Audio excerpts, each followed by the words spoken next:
झट्टो हार्ने के भनेर ढाड्दै थियो, सत्य चाहिँ यो है, लुक्दैन।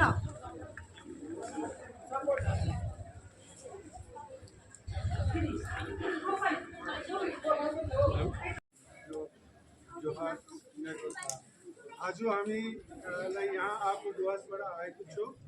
यहाँ आएर हामीहरू आफ्नो आवाज छ 30% जमिन सरकार बन्दैछ, तिनीहरू दिन्छ पुँजीपतिहरूलाई। तो साथीहरू म अलिक नेपाली त्यस्तो भन्नु सक्दैन, तब म हिन्दीमा भन्दैछु। तो ये 30% जो जमीन सरकार बोल रही है तो निवेशकों को देंगी, पूंजीपति को देंगी, तो ऐसे में हम लोग जाएंगे कहाँ? हमारे पास तो कोई फिर ठिकाना नहीं रहेगा। हम लोग ना घर का होंगे ना घाट के होंगे। आप लोगों को मालूम है किसी भी बगान में 30% तो क्या 2% जमीन भी एक्स्ट्रा नहीं है। कि tourism and allied business policy जो बना है वो कहता है कि चाय बगान का जो पौधा है उसको एक भी नहीं उखाड़ा जा सकता है, ना उसको कम या ज़्यादा किया जा सकता है। तो यदि वहाँ का पौधा नहीं उखाड़ेंगे तो हम लोग जिस बस्ती में बसते हैं उसको टी टूरिज्म के द्वारा कहता है, धारा 4 सेक्शन 4(2) में कहता है कि जो बगान का जो क्वार्टर्स है उस क्वार्टर्स को शिफ्ट करके उसको बिजनेस के लिए दिया जाएगा। हम लोग 150 साल से 200 साल से जिस घर में रहते हैं उस घर को हमारा शिफ्ट करेंगे तो क्या हमारा इस देश का जो संविधान ने जो मौलिक अधिकार दिया है, फंडामेंटल जो राइट्स दिया है, उसमें हम लोग का कोई स्थान नहीं है क्या? देखिए, जहाँ से भी कोई भी कानून कहता है कोई भी जगह पे यदि कोई रहता है तो उसका वहाँ पे रहने का एक मानवीय अधिकार है। आज हमारा मानवीय अधिकार का भी हम आज कोई सम्मान नहीं है। आज कहा जा रहा है कि इन लोगों को यहाँ से हटा के उधर कर दो, क्योंकि 2-4 साल पहले या आज जो पैसा लेके आ रहे हैं उसको जमीन दिया जाएगा और वो बिजनेस करेंगे और सरकार को टैक्स मिलेगा। तो हम लोग एक गिनी पिग की तरह हो गए हैं। हमारा कोई अधिकार नहीं है, दिखाई पड़ रहा है। हमारा बच्चों का कोई अधिकार नहीं है, हमारी कोई जमीन नहीं होगा, कोई घर नहीं होगा, आसमान नहीं होगा। हम लोग तो बिल्कुल एकदम कीड़े मकोड़े की तरह जीवन जिएंगे। इस तरह की जीवन जीने से हम लोग इनकार करते हैं और हम लोग अपने अधिकारों की जो हमारा अधिकार है उसके लिए हम आवाज़ उठाने आए हैं। आज यहाँ हम लोग आए हैं, आप लोग यहाँ पे मीडिया के लोग हैं, आम जनता हैं, सभी को मालूम है कि एक मानव का अधिकार क्या है, मानव अधिकार क्या है, फंडामेंटल राइट्स क्या है। जब हम लोग 1947 से पहले जिस जमीन पर रहते थे वो जमीन उस समय तो भारत सरकार की भी नहीं थी, उस समय ब्रिटिश राज का था। भारत सरकार का जब यहाँ पे संविधान बना, हमारे देश में जब संविधान बनाया तो 1950 में जो संविधान बना था उसमें राइट टू प्रॉपर्टी संवैधानिक अधिकार था, हमारा मौलिक अधिकार था। 78 अमेंडमेंट्स में उस मौलिक अधिकार को निकाल के उसको कॉन्स्टिट्यूशनल राइट्स बनाया गया। तो ये 77 ईयर्स तक हम 1977 तक हम लोग का जो फंडामेंटल राइट्स था आज उसका कोई महत्व नहीं है। आज भी हम लोग को कॉन्स्टिट्यूशनल राइट्स हम लोग को मिला है रहने के लिए। आज हमारा जो जमीन है उस पर हमारे पुरखों का लहू लगा है। हमारे 3 लाख लोग जब चाय बगान बन रहे थे, 3 लाख लोग मच्छर से विभिन्न तरह के बीमारियों से मारे गए थे। ये जब भारत जब विश्व युद्ध में शामिल हुआ था ना, तब भी 3 लाख लोग नहीं मरे थे। तब भी जब भारत के जब देश आज़ाद हो रहा था उस समय भी 3 लाख लोग एक इलाके से नहीं मरे थे।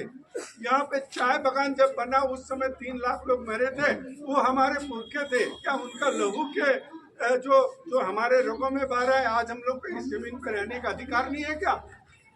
ये जो नाइंसाफी हो रही है, ये जो फंडामेंटल हमारा अधिकार है, राइट्स है, उसका हनन हो रहा है, कॉन्स्टिट्यूशनल राइट्स का हनन हो रहा है। आज हमारे बोला जा रहा है कि आप 150 साल रहने के बाद भी उस घर से आपको निकाला जा सकता है। ये कौन सा देश है? जनता की जो संप्रभुता होगा उसी को संप्रभुता को लेकर सरकार बनती है। सरकार जनता की हित के लिए काम करती है, कल्याण के लिए काम करती है। आज तो हमारा ही वोट लेके सरकार हमारा कल्याण कर रही है, हमारा ही कह रही है तुम्हारा कल्याण नहीं करेंगे, हम तो करेंगे उसका। हम लोग 10 करोड़ लोग हैं, लेकिन वो कहते हैं 50 जो यहाँ पूंजीपति हैं हम उसका कल्याण करेंगे। ये कैसा देश है, कैसा संविधान है, कैसा एडमिनिस्ट्रेशन है, कैसा सोच है, कैसा योजनाएं हैं। तो इसका हम लोग को आज विरोध करना है, आज विरोध करने आए हैं। आप लोगों का सपोर्ट चाहिए, सभी का सपोर्ट चाहिए। ये कोई हमारा और आपका अकेले का नहीं है, ये पूरे के पूरे चाय बागान इलाका है जहाँ से 284 चाय बागान है, सभी के अधिकारों की लड़ाई है। हम लोग सिंबॉलिक रूप से सामने आए हैं और हम लोग आप लोगों की ही बात हम लोग जनता के सामने, मीडिया के सामने, सरकार के सामने हम लोग बोल रहे हैं। हमारा किसी से कोई गिला नहीं है, लेकिन ये जो 20% जो जमीन जो सरकार देने का जो नोटिफिकेशन निकाला है उसको रद्द किया जाए, ये हमारी मांग है। दूसरी, हम लोग 160 साल से भी ज़्यादा समय से रहते हैं। हमारे रहने का जो मौलिक अधिकार है तो फंडामेंटल राइट्स है, कॉन्स्टिट्यूशनल राइट है, उसका सम्मान किया जाए। हम लोग को भी जीने खाने का, हमारे भी उन्नति करने का अवसर जो होता है वो दिया जाए। तो मैं इतना ही बोलूँगा। हमारे दूसरे साथी भी हैं, तो मैं यही कहूँगा कि सरकार ने जिस तरह से चाय सुंदरी घर बनाया है जो छोटा छोटा है, हम लोग का अभी भी बड़ा बड़ा घर में हम लोग विलेज लाइफ जीते हैं। विलेज का जो लाइफ है उसके अनुसार हम लोग जीते हैं। हमारा एक किचन गार्डन है, ये हमारा फंडामेंटल राइट्स के लेबर एक्ट के एक क्लॉज में भी कहा गया है कि प्रत्येक क्वार्टर के साथ में एक किचन गार्डन होगा। वो किचन गार्डन भी आज हमको छीन कर हमको 294 स्क्वायर फीट का चाय सुंदरी घर में हम लोग को शिफ्ट करने की कोशिश की जा रही है। तो किसी भी देश के जो सरकार होती है नागरिकों की भलाई करती है, ना कि बुराई करती है। आज तो हमारे साथ बुराई होने जा रहा है। आज हमारा जो प्रॉपर्टी है उसको छीन लिया जा रहा है, आज हमारा जो अधिकार है उसको नकार दिया जा रहा है। तो ये बहुत ही दुखद स्थिति है। उसी का विरोध करने के लिए आज हम लोग यहाँ 24 घंटे हम लोग बैठने के लिए आए हैं, ताकि हमारा फंडामेंटल राइट्स है कि हम अपनी जो राइट टू एक्सप्रेशन है उसके द्वारा हम लोग अपनी बात को सरकार के सामने, जनता के सामने, देश के सामने, पूरी दुनिया के सामने रखते हैं। पूरी दुनिया में हमारी चाय जाती है, पूरी दुनिया के लोग चाय पीते हैं और वे सवेरे सवेरे आनंदित होते हैं। लेकिन सवेरे सवेरे से हमारा जीवन, जब हम नींद से उठते हैं ना, तो दुख शुरू होता है। ये दो चीज़ों का जो अंतर है उसको दुनिया जाने, समझे और हम लोग के बारे में भी कुछ सोचे। हम इतना ही बोलना चाहते हैं। धन्यवाद। जय गोरखे, जय आदिवासी, जय भारत। मैं अपना परिचय देते हुए मैं अपना छोटा बात रखना चाहता हूँ। मैं डुअर से आया हूँ, मैं एक आदिवासी परिवार से हूँ। मेरा नाम विकास उराव है और आज जो आप लोग देख पा रहे हैं, जिस मकसद के लिए आज हम सभी जमा हुए हैं, यह मुद्दा काफ़ी गरमाया हुआ है और इसके लिए हमें लगता है सिर्फ पहाड़ी नहीं, डुअर सराय के जितने भी हमारे आदिवासी गोरखा समुदाय की जितने भी हमारे माँ बहनें हैं, सभी को एक होकर लड़ना बेहद ही जरूरी है। मैं कहना चाहता हूं कि यो लड़ाई कोई जाति को है ना, यो लड़ाई यसपाली को लड़ाई कोई पार्टी को है ना, यो लड़ाई हो हाम्रो माटी को। अनि यो माटी को लड़ाई में हामीलाई सबैलाई एक हुनुपर्छ, किनकि इतिहास गवाह छ। जहिले जहिले हाम्रो भूमिमा आज आएको छ, हाम्रो माटोमा आज आएको छ, ठुलो भन्दा ठुलो आन्दोलन भएको छ। अनि यसपालि 30% जो ल्यान्डको मुद्दा छ, यो पनि हाम्रो अस्तित्वको लडाई हो। अनि यसमा हामीलाई कोही जाति हेर्नु हुँदैन, कोही पार्टी हेर्नु हुँदैन। हाम्रो माटीको लागि हामीलाई सबैलाई एक हुनुपर्छ। के भन्छ तपाईहरु? तपाईहरु एक हुनुहुन्छ यस लडाईको लागि? म बेसी भन्दिनँ, म यति नै भन्छु। तपाईहरुले पहाडमा जस्तो यो मुभमेन्टलाई अगाडि बढाइरहेको छ, त्यसपछि नै हामीले पनि डुवर्समा यो मुभमेन्टलाई हामीले जागरुक गरिराखेका छौँ। हामीलाई यसरी नै अगाडि बढेर हाम्रो जो 30% ल्यान्डको जो सरकारले एउटा नोटिफिकेसन निकालेको छ, उसलाई हामीलाई जल्दभन्दा जल्द खारिज गराउनुपर्छ। किनकि यो हाम्रो अस्तित्वको लडाई हो। अनि योभन्दा म बेसी भन्दिनँ, हाम्रो अग्ला वक्ताहरू पनि छ। यति भन्दै मेरो सानो वक्तव्य म अन्त गर्छु। धन्यवाद। जोहार, जय गोर्खा। जय जोहार, जय गोरखा, जय बगानिया। सबसे पहले तो मैं बोलूँगी मेरा नाम बियंता टेटे है। मैं डुवर्स से आई हूँ और आज जो हम लोग का वंदना मैम यहाँ पे जो हंगर स्ट्राइक के लिए जो बैठने वाली है उनको सपोर्ट करने के लिए आए हैं। जो हम लोग का 30% जमीन का जो नोटिफिकेशन निकला है उसी के विरोध में हम आए हैं। हम लोग डुवर्स से आए हैं।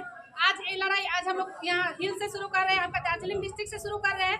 अब ये लड़ाई हम लोग डुवर्स तक लेके जाएंगे। आज यहाँ सिर्फ ये शुरुआत है ये लड़ाई का। अपना माटी अपना जमीन बचाने के लिए हम लोग को एक साथ आना ही होगा, क्योंकि आज हम एक बगानिया है। क्योंकि आप लोग को नहीं बोलूंगी जातिवाद का कोई बात नहीं है, लेकिन सबसे पहले हम लोग क्या है, एक बगानियार है। ना गोरखा ना आदिवासी नहीं, लेकिन हम लोग को क्या है, हम लोग एक बगानियार है। आज हम लोग का माँ बाप, आज हम लोग का बहन, आज हम लोग का जितना आपका फ्यूचर अपने बच्चे के लिए हम लोग को जो एक लड़ाई का शुरुआत हम लोग किए हैं।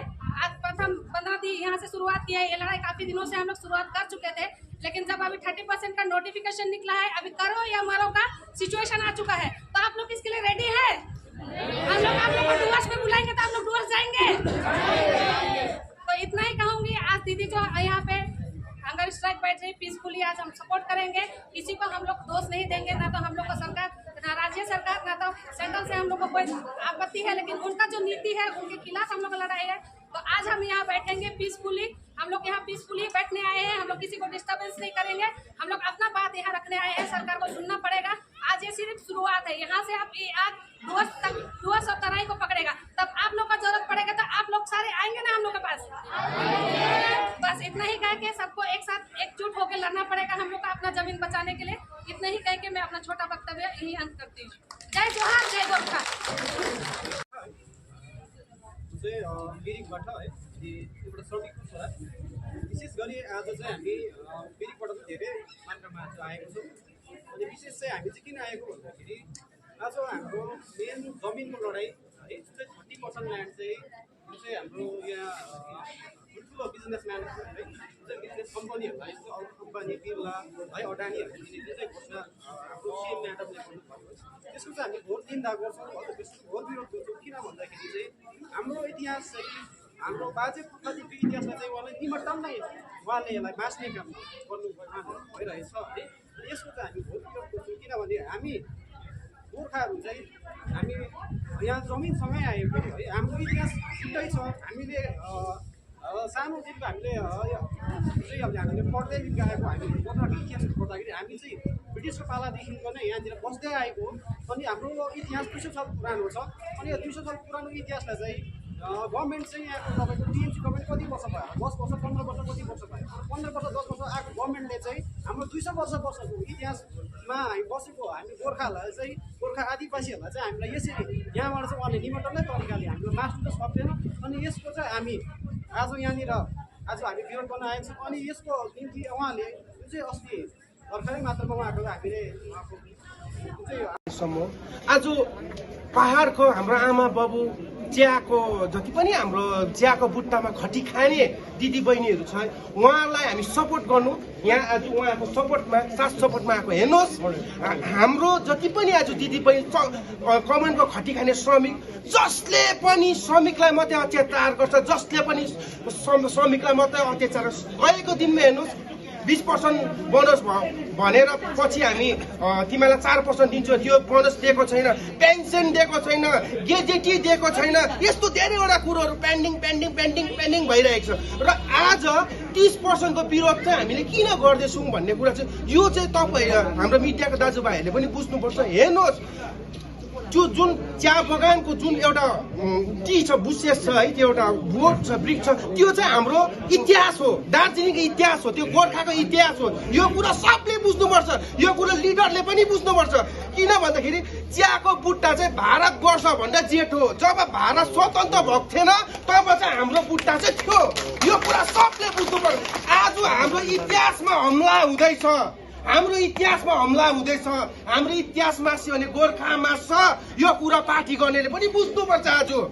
आज हाम्रो इतिहासै रहेन भने खै गोर्खा केमा तिमीहरू राजनीति गर्छौ आज यहाँ त तपाईँहरू त आउनु पर्थ्यो आज तपाईँहरूलाई यो श्रमिकले जिताएर एमएलए बनाउँछ एमपी बनाउँछ या तपाईँहरूलाई कुनै पनि डिपार्टमेन्टमा यहाँबाट सभासद बनाउँछ पञ्चायतको प्रधान मेम्बर आज वही श्रमिकहरू हो आज श्रमिकहरूलाई परेको बेला तपाईँहरू किन यहाँ हुनुहुन्न यो कुरा तपाईँहरू भोटको बजारमा मात्रै हामी श्रमिकलाई बेच्ने हो हामी तपाईँको भोटको बजारमा मात्रै हाम्रो श्रमिकहरू बिक्री गर्ने हो यो चिज होइन अब चाहिँ हामी सम्पूर्ण संस्थाहरू अगाडि आएको छौँ हो पहिलाको मान्छेले भन्थे नि कलर छिट्टो बिक्री हुन्छ तर सङ्गठन कहिले पनि बिक्री हुँदैन संस्था कहिले पनि कलर चाहिँ बिक्री हुन्छ र सायद यहाँ नआएको होला हो तर संस्था आज अगाडि आइरहेको छ अनि श्रमिकहरूलाई म हृदयबाट बिन्ती पनि गर्न चाहन्छु तपाईँहरू नसुर्ताउनुहोस् तपाईँहरूको लागि अन्तिम सास रहन्जेलसम्म हामी संस्था एनजिओ हो हामी तपाईँहरूको लागि सडकमा आउनु पर्यो भने पनि आउनेछौँ मर्नुको लागि पनि तयार छौँ मृत्युको लागि पनि हामी तयार छौँ यति भन्दै हजुरहरूबाट ओझल हुन चाहन्छु जय श्रमिक जय जोहार जय गोर्खा